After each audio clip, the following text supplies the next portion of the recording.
তাহলে আর নবী সাল্লাল্লাহু আলাইহি ওয়াসাল্লামর শান মান ইন যত বেশি আলোচনা হইব অন্তরের মধ্যে নবীর মোহাব্বত বাড়িব।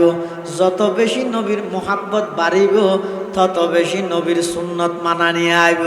বন্দায় যত বেশি নবীর সুন্নত মানিব তত বেশি বন্দাইবার ঈমান মজবুত হইব। আর যত বেশি ঈমান মজবুত হইব জান্নাতের মধ্যে বন্দাইবার ফরমাশন হইব। সুবহানাল্লাহ।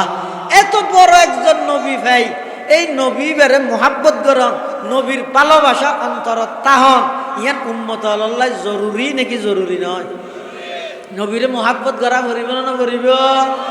যারা হয় ও নবীরে মোহাব্বত কর, নবীরে মোহাব্বত কর, মোহাব্বত হয় যাহারে, মোহাব্বত হয় দিয়ান দেখানো যায়, বোঝা যায়, মোহাব্বত হয় দিয়ান চোখে নদেহে ঠিক, কিন্তু বুঝিত পারে হাত তো মোহাব্বত আছে, হাত তো মোহাব্বত নাই।